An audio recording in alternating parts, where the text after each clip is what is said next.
Hello students, मैं Neeraj Kumar, assistant professor in the department of electrical and electronics engineering. आज electrical heating के next lecture और next video lecture में हम लोग हीट ट्रांसफ़र और उसके मोड्स के बारे में बात करेंगे। Basically the modes of transfer of heat in the electrical heating, उसके बारे में बात करेंगे। फर्स्ट ऑफ ऑल हम लोग हीट ट्रांसफर के बारे में बात करते हैं। What is heat transfer? Okay, that is the definition.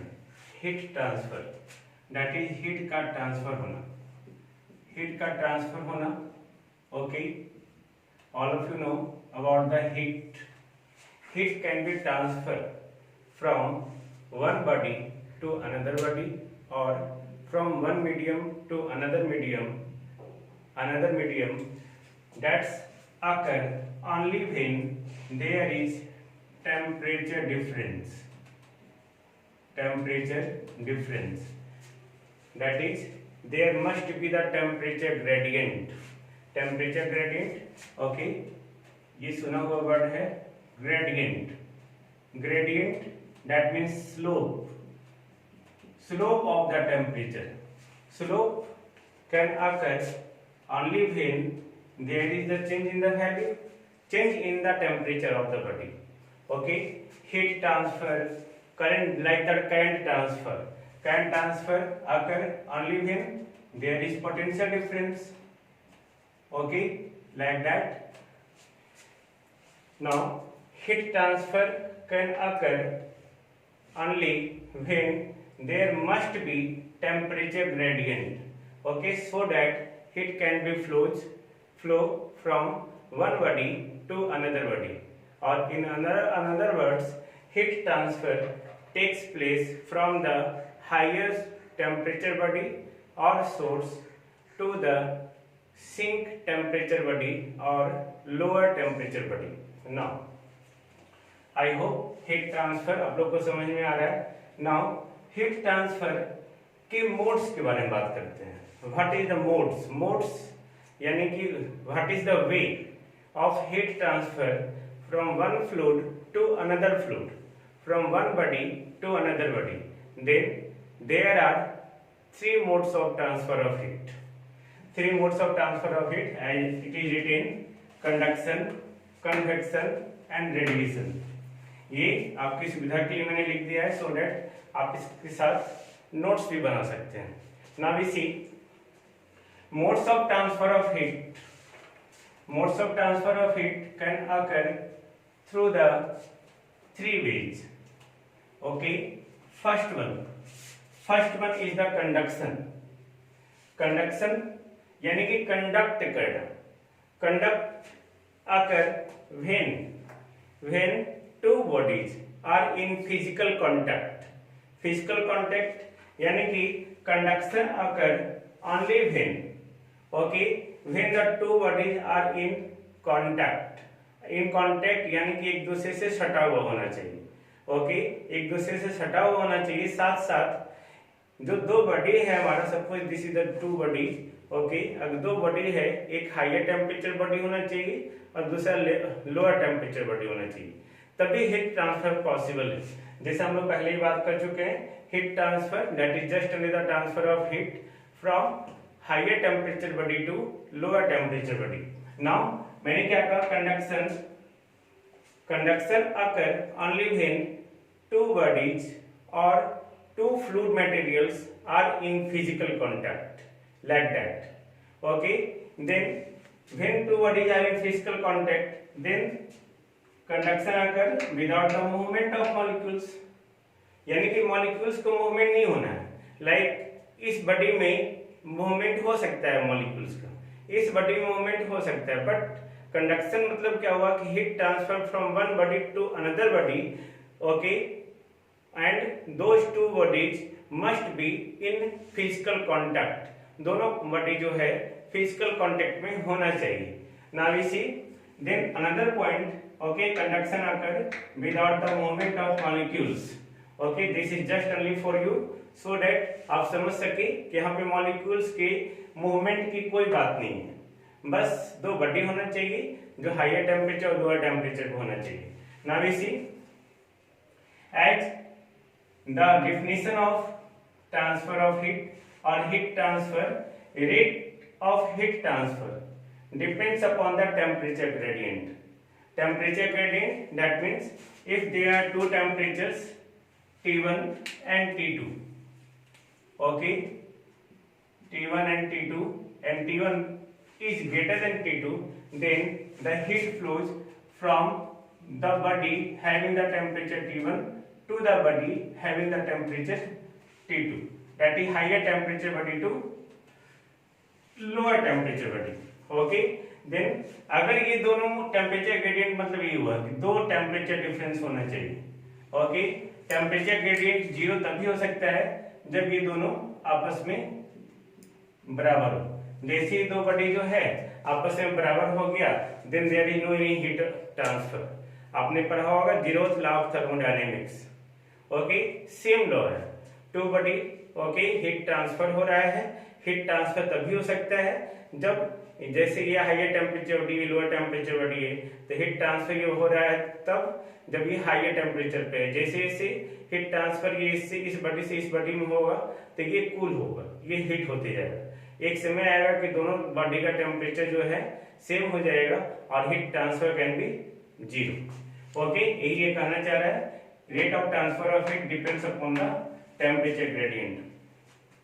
Now for this, Fourier gives the rule. This is the empirical formula. Empirical that means इस फॉर्मूले को डिराइव किया गया है कुछ एग्जांपल्स को कंसीडर करके, okay. This is the empirical formula, Q equal to KA divided by T into T1 minus T2 into T। What is Q? Q equal to amount of heat transfer, K thermal conductivity और coefficient of thermal conductivity, एक cross sectional area उस body का जिस body से heat transfer हो रहा है। T1 and T2 temperature of two faces. Two faces कहने का सेंस क्या हो गया, सपोज ये फेस और ये फेस के बीच में हीट ट्रांसफर हो रहा है, देन इस फेस का टेम्परेचर और इस फेस का टेम्परेचर, ये फेस का टेम्परेचर अगर T1 है तो ये T2, ये दोनों अगर फिजिकल कांटेक्ट में होगा then heat transfer can be possible, okay. T1 and T2, T thickness of the plates in metre, okay, ये जो प्लेट्स है, ओके, उसका थिकनेस है, okay, like that. Example refractory heating, जो आप आगे जाके पढ़ेंगे, heating of insulating material, suppose it is the insulator, okay, तो वैसे मटेरियल को हम लोग हीट करने में इसका यूटिलाइज करते हैं। This is the conduction, okay. Now convection, convection the rate of heat transfer occur from one part to another part of the fluid or substance. Fluid, okay, you can understand fluid, gas, liquid, कुछ भी हो सकता है fluid, okay। ये क्या कह रहा है, fluid और substance के ही एक पार्ट से दूसरे पार्ट में जाना। जैसे इसको हीट कर रहे हैं हम लोग, तो इसी के एक पार्ट से दूसरे पार्ट में अगर यहाँ पे हीट ट्रांसफर हो रहा है, ओके, यानी कि रेट ऑफ हीट ट्रांसफर हो रहा है, then this is the process of convection. अब सोचो इसमें एक पार्ट से दूसरे पार्ट में हीट ट्रांसफर होगा, in that case heat transfer यानी कि यहाँ पे एक पार्ट से दूसरे पार्ट में जाना, यानी कि there is the actual motion of the molecules. जो इस सब्सटेंस में मॉलिक्यूल्स है, ओके, वो मॉलिक्यूल्स जो है एक पार्ट से दूसरे पार्ट में मूव कर रहा है, okay, then this process is convection. Like the convection आप देख सकते हैं घर में, simple example, okay, suppose room heater हम लोग चलाते हैं, suppose it is a room heater, okay, room heater, suppose it is a room heater, okay, यहाँ कॉइल लगा हुआ है, ओके। नाउ अब जैसे ही प्लग इन करते हैं देन ये मटेरियल जो है वो हीट हो गया, तो हीट जो हुआ, जो अगर ये कॉइल है, सपोज ये दोनों कॉइल है, ओके, तो इससे द्वारा हीट फ्लो हो रहा है, then this is the process of conduction, जो हीट यहाँ पे आ रहा है। नाउ अब कॉइल हीट हो गया, अब सोचिए कि पूरा रूम हीट हो जाता है, उसके बावजूद जो है हम लोग में किसी तरह का हीटिंग फील नहीं होता है। कारण क्या है कि ये जैसे हीट हुआ, हीट होने के बाद ये फर्दर इसके कांटेक्ट में जो भी एयर मॉलिक्यूल्स होगा वो एयर मॉलिक्यूल्स हीट होता है। उसके बाद उस एयर के कांटेक्ट में जो आगे फर्दर है एयर होगा वो आपका कांटेक्ट में जो होगा वो हीट होगा। फिर इसके बाद इसके कांटेक्ट में जो एयर होगा ये हीट होगा, फिर ये हीट होगा। इसी तरह फर्दर जितने सारे एयर मॉलिक्यूल्स हैं ओके धीरे धीरे फ्रीक्वेंटली जो है पूरे रूम में जो भी हीट आपका जो भी एयर मॉलिक्यूल्स है वो उसको हीट कर देता है। Okay, this is the process of convection. दूसरा एग्जांपल आप ये भी सोच सकते हैं, सपोज इमर्शन रॉड हीटर का बात करते हैं हम लोग। ओके, इमर्शन रॉड हीटर, एक बाल्टी हम लोग बकेट लेते हैं ओके, उसमें वो क्या करते हैं रॉड हीटर को डाल देते हैं। Then how it is possible, whole water becomes hot. आप देखेंगे शुरू में जब हम लोग रॉड हीटर को इंसर्ट करते हैं in the bucket in the water okay, bucket में जैसे में इंसर्ट करते हैं तो रॉड के कांटेक्ट में जो भी वाटर मॉलिक्यूल्स होता है वो पहले हीट होना शुरू होता है। आप इसको फील कर सकते हैं, उसको तुरंत निकाल के आप देखेंगे ऊपर का वाटर आपका ठंडा होगा और नीचे का वाटर जो है वो गर्म हो गया। अब वाटर का मॉलिक्यूल्स जो रॉड हीटर के कांटेक्ट में है ओके, रॉड के कांटेक्ट में वो पहले हीट होगा, फिर वाटर का दूसरा मॉलिक्यूल्स जो वाटर के मॉलिक्यूल्स के कांटेक्ट में है वो हीट होगा, फिर धीरे धीरे करके बकेट में जितना भी सारा वाटर है वो आपका हीट हो जाता है, तब पानी खोलना शुरू करता है। Okay, this is the immersion rod heater और वाटर हीटर। देन आप देख सकते हैं in the process of convection और in the modes of convection okay, the heat transfer takes place from one part of the substance to another part of substance with the movement of molecules, that is the actual motion of molecules. Clear है? Its rate depends upon the fluid density at different temperature. Of course, जैसा मैंने बोला कि आपका water जो है heat हो रहा है ओके, वाटर हीट हो रहा है। अब बकेट में जो भी रॉड के कांटेक्ट में वाटर है उस फ्लूइड का डेंसिटी जो डिफरेंट टेम्परेचर पे आ गया। अब वाटर के जो बकेट के सरफेस पे वाटर है वो दोनों डिफरेंट टेम्परेचर पे, तो क्या होगा हीट फ्लो होगा। Of course this is the definition of heat transfer. Heat transfer can takes place from one part to the another part, from one point to the another point with the temperature gradient, this one okay. Now we see in these modes there is also the empirical formula. Heat dissipation is given by H equal to A T1 minus T to the power B watt per meter square, जहाँ पे A और B जो है वो depend करता है कि heating surface पे कैसा हीटिंग सरफेस है उस पर डिपेंड करेगा, बट इट इज कांस्टेंट।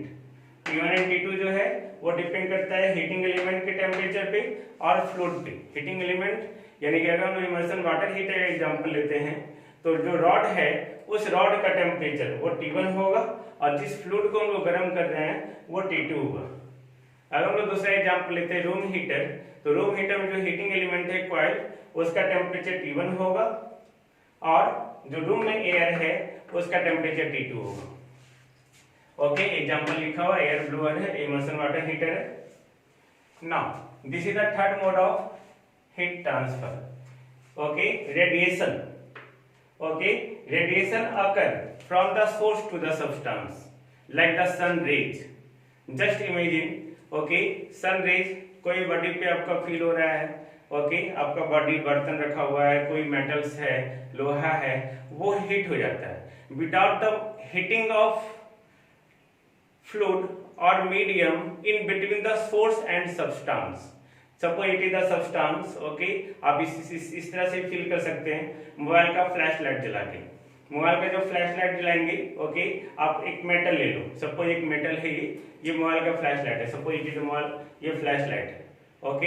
अगर हम लोग जलाएंगे तो ये धीरे धीरे हीट होना शुरू होगा, बट अगर आप इसके बीच में ये हीट हो गया, इसके बीच में अपना हाथ डालेंगे ओके, तब आपका हाथ जो हीट नहीं होगा, या इसके बीच का जो मीडियम है वो हीट नहीं होगा ओके। लाइक आप बचपन में भी देखे होंगे सन का रेस का जो है हम लोग लेंस से क्या करते थे, पेपर में उसको जो है एक जगह कन्वर्स करके उसको बर्न कर लेते थे। This is the heat okay, बीच में कुछ हीट नहीं होता है, this is the radiation okay. Heat transfer takes place from the source to substance without heating the substance in between source and substance. That is very clear, I hope so. Now this is given by the Stefan's law, rate of the heat transfer okay, that is given by 5.72 into 10 to power 4 ke T1 divided by 1000 to the power 4 minus T2 divided by 1000 to the power 4। यहाँ पे T1 और T2 जो है source of substance का temperature है। ई emissivity, emissivity यानी कितना heat निकल सकता है।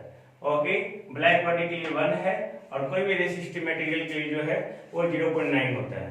के का value that is radiant efficiency, okay 1 है सिंगल मटेरियल के लिए एंड 0.5 टू 0.8 है आपका सेवरल मटेरियल के लिए। अब डिपेंड्स करता है ये सारे फॉर्मूला जो हैं जब न्यूमेरिकल प्रॉब्लम बनाएंगे, in that case okay this formula may work to solve the problems। okay, now in this way finally conclusion, heat transfer, that is rate of heat transfer or heat can be transferred from one point to another point, okay, just due to the temperature gradient। okay, there is the example conduction, sorry there is the modes of transfer of heat, conduction, convection and radiation। I hope आप लोग को समझ में आया होगा। This is the modes of transfer of heat and this is very important okay for the purpose of objective questions, theoretical questions that totally depends upon you. हम लोग अब इसके नेक्स्ट लेक्चर में हम लोग बात करेंगे हीटिंग एलिमेंट का। हीटिंग एलिमेंट ओके वो क्या कैसा मटेरियल होता है, ओके उसका कॉजेस क्या है फेल्योर होने का, ओके उसके हीटिंग एलिमेंट का प्रॉपर्टी होना क्या चाहिए। ओके, आई होप अगर आपको अच्छा लगे देन अपने सारे दोस्तों से शेयर कीजिए एंड कुछ भी अगर इसमें प्रॉब्लम्स हो then contact with me. Thank you.